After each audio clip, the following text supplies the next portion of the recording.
کر رہا تھا کہ کچھ لوگ ہوتے ہیں بالکل تھنکنگ سے بولو فری, کچھ ہوتے ہیں جو اللہ کا انکار کرتے ہیں, کچھ ہوتے ہیں جو اللہ کو مانتے ہیں مگر اللہ کے ساتھ بہت سوں کو شریک کرتے ہیں, تو ان کا اللہ کو ماننا نہ ماننا برابر, کیونکہ جب آپ نے درجنوں مان لیے تو فالو کس کو کرنا ہے آپ کو پتہ ہی نہیں ہوتا. کیا خیال ہے بھائی جان؟ بھائی جان آپ کو یہی نہیں پتا ہے کہ آپ کے ابا ہیں کون سے, تو کس کے حقوق ادا کرنے ہیں کس کے نہیں کرنے, یہ ممکن ہے؟ ابا کتنے ہوتے ہیں؟ ایک ہوتے ہیں, ابا ایک ہوتے ہیں. اور یہ بھی یاد رکھو, یہ جو بات سے بات نکلی ہے, بیوی ایک نہیں ہوتی, ایک بھی ہوتی, کبھی چار بھی ہو جاتی ہیں, لیکن بیویوں کا شوہر ایک ہوتا ہے.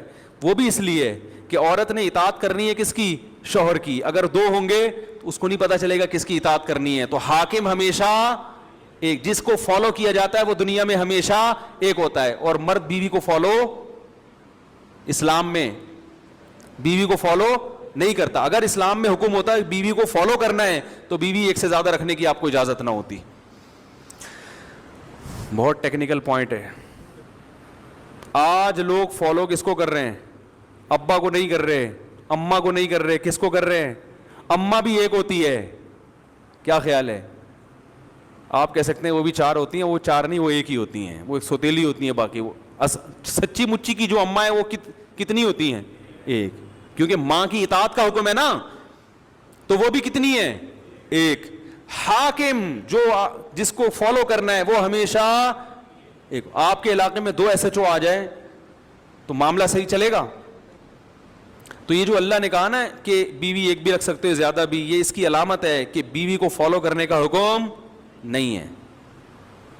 تو پھر کیا کریں بھائی؟ محبت کرنے کا حکم ہے. محبت الگ چیز ہے, فالو کرنا الگ چیز ہے, اور اس کے حقوق کا خیال کرنا الگ چیز ہے. حقوق کا خیال کرنے کا حکم ہے, محبت کا حکم ہے, اس کی فرمائشیں ضرور پوری کریں, لیکن اس کی اطاعت کے اہم معاملات میں بیگم کا فیصلہ آخری فیصلہ ہوگا, اس کا شریعت نے معذرت کے ساتھ ہمیں حکم نہیں دیا, بلکہ اہم معاملات میں آپ کا فیصلہ حرف آخر ہوگا. آج گھروں میں طلاقوں کا جو ریشو بڑھا ہوا ہے اس کی بہت بڑی وجہ یہ ہے کہ گھر میں پتہ ہی نہیں ہوتا کہ اس گھر کا سربراہ کمبخت ہے کون. لوگ مجھے کہتے ہیں کہ آپ ایسی باتیں کر کے گھروں میں لڑائیاں لڑواتے ہیں. میں لڑائیاں کم کروا رہا ہوں ایسی باتیں کر کے. جس گھر میں سربراہ کا تعین نہ ہو سکے کہ یہ ہے کون اس گھر کا چلانے والا, کس کی سنی جائے گی, تو وہ گھر کبھی چل سکتا ہے؟ بھائی ایک کمپنی میں آپ کو یہ نہیں پتا کہ اس میں مینیجر ہے کون, باس ہے کون آپ کا, یہ والا باس ہے, یہ وہ باس, تو آفس چل سکتا ہے؟ تو گھر بھی نہیں چل سکتا. تو طلاقوں کا جو ریشو ہے نا, یہ صرف محبت کے بیانات سے ختم نہیں ہوگا. لوگ کیا کرتے ہیں جب گھروں میں جھگڑے ہو رہے ہیں تو میاں بیوی کو محبت کا حکم دیتے ہیں, محبت سے رہو, محبت سے رہو, محبت سے رہو. یہ حل نہیں ہے. یہ ایسے ہی ہے جیسے آپ پولیس اور عوام کو محبت سے رہنے کا حکم دے دو, تو اس سے مسائل حل ہو جائیں گے. پبلک کو یہ بتایا جائے گا بھائی پولیس والے سے محبت بھی کرنی ہے, لیکن جب آرڈر آئے گا تو آرڈر عوام کا نہیں چلے گا, کس کا چلے گا؟ تھانے دار کا چلے گا. اس کے سامنے پھر آپ کو چونو چرا کی اجازت بولو نا نہیں ہے. محبت سے آفس میں بھی رہنا چاہیے ہمیں. کیا خیال ہے؟ تمام امپلائز کو چاہیے آپس میں محبت کریں, باس کو بھی چاہیے امپلائز کے ساتھ محبت, اور امپلائز کو بھی چاہیے باس کے ساتھ محبت, لیکن پھر بھی جھگڑے ہو رہے ہیں. تو آپ وہاں جا کے محبت پہ بیان کرو گے, یہ کافی نہیں ہے. آپ بولو گے بھائی کہ یہ باس ہے, جب اس نے آرڈر دیا ہے تو آپ کو اس آرڈر پہ اعتراض کیوں ہے؟ تو یہاں جھگڑا ایسے ختم ہوگا.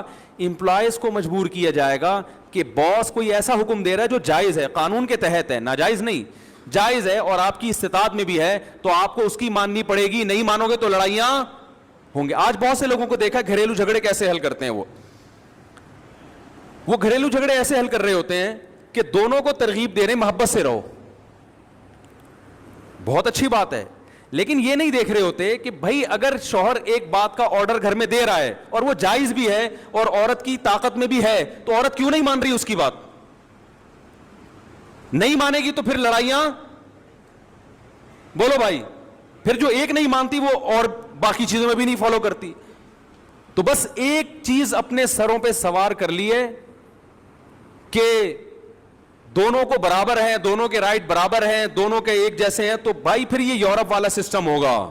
تو ان کی طرح پھر آزاد رہنا چاہتے ہو کہ پتہ ہی نہیں کہ بیگم کب پرس لٹکا کے جا رہی ہیں گھر سے باہر اور میاں صاحب کہاں جا رہے ہیں, تو یہ تو پورا نظام ہمارا تباہ و برباد ہو جائے گا میرے بھائی. اس نظام کو جبھی بچانا ممکن ہے جو اللہ اس کے رسول نے قانون بتا دیا کہ آخری فیصلہ کس کا ہوگا, مرد کا ہوگا. تو وہ جو آرڈر کرے گا وہ ماننا پڑے گا عورت کو. ہاں وہ آرڈر عورت کی دسترس میں داخل ہو, اور اس آرڈر میں لب و لہجہ حاکمانہ نہ ہو, کیونکہ وہ غلام نہیں ہے, حاکمانہ نہ ہو. جیسے آپ نے دیکھا ہوگا کہ جب عزت دار لوگ کسی سے بات کرتے ہیں تو پلیز کا لفظ شروع میں لگا دیتے ہیں, ایسا ہی ہے نا, یا اردو میں براہ مہربانی کا لفظ لگا دیتے ہیں, یا کچھ اور کچھ شائستہ کلام کرتے ہیں.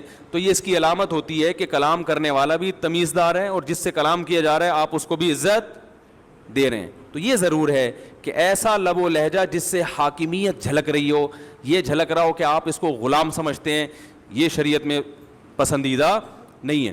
تو میں یہ عرض کر رہا تھا میرے بھائی, آج بہت سارے معاملات ہمارے خراب اس لیے ہیں کہ ہم اسلام کو فالو نہیں کرتے, اسلام کو سپیریئر نہیں مانتے ان چیزوں میں. تو یا تو اللہ کے ساتھ بہت سارے اللہ مان لیے, یا سرے سے اللہ کا انکار کر دیا, یا سرے سے کوئی نظریہ ہی نہیں رکھا. یہ تمام راستے آپ کو جہنم کی آگ کی طرف لے کے جائیں گے, تمام راستے آپ کو بے سکونی کی طرف لے کے جائیں گے. ایک ہی راستہ ہے آپ کے پاس جو قرآن نے بیان کیا, وہ کیا ہے کہ ایک اللہ پر ایمان لے آؤ اور اپنے آپ کو اس کے حوالے کر دو, اور اسی کو معبود کہا جاتا ہے. عبادت کا معنی ہے غلامی. عبادت کسے کہتے ہیں؟ غلامی کو.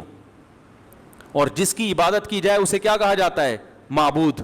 تو ہم صرف ایک کے غلام ہیں, وہ کون ہے؟ اللہ ہے. تو بھائی یہ فیصلہ کرو کہ میں آزاد ہوں یا میں غلام ہوں. Thanks for watching.